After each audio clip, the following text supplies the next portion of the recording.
Assalamualaikum warahmatullahi wabarakatuh. Perkenalkan, nama saya Dian Kumala Aziz dari Fakultas Ilmu Pendidikan, jurusan Bimbingan dan Konseling, Universitas Negeri Makassar. Pada kesempatan kali ini, saya akan menjelaskan tentang tes Self-Directed Search atau SDS. SDS pertama kali dikembangkan oleh Dr. John Holland pada tahun 1971 dan telah direvisi sebanyak 3 kali.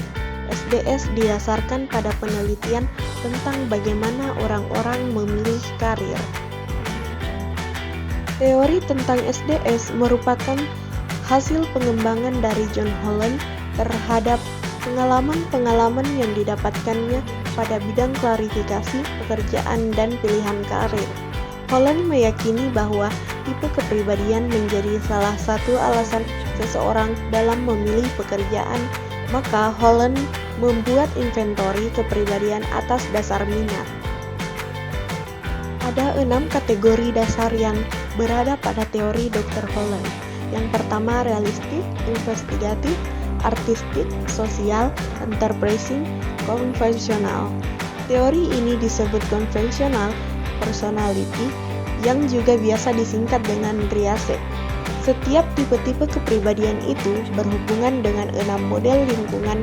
Holland meyakini bahwa perilaku seseorang pada lingkungan tertentu ditentukan oleh interaksi antara kepribadian dan jenis lingkungannya. Selanjutnya yaitu pengadministrasian atau tata cara penggunaan tes SDS. Yang pertama, persiapan. Terbagi atas 2, yaitu mempersiapkan lembar soal dan jawaban. Selanjutnya, mempersiapkan ruangan yang tenang dengan tempat duduk yang sesuai dengan jumlah testi. Yang kedua yaitu pelaksanaan. Terdiri dari 5 bagian.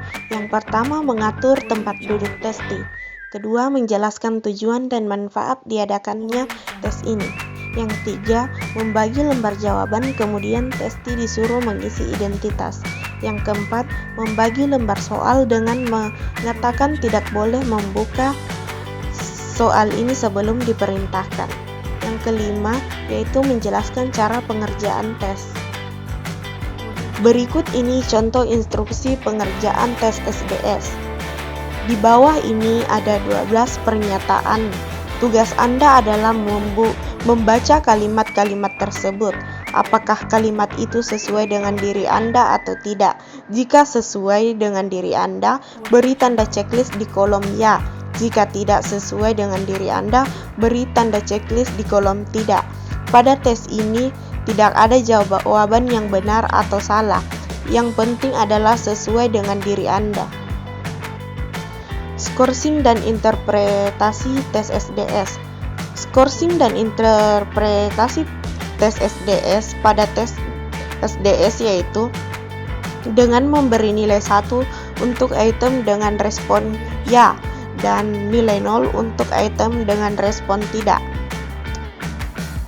Adapun langkah-langkah untuk mendapatkan hasil dari tes interpretasi tes SDS yaitu yang pertama, menghitung skor setiap kelompok pernyataan RIASEC pada bagian aktivitas. Kedua, hitung skor setiap kelompok pernyataan RIASEC dari bagian kompetensi.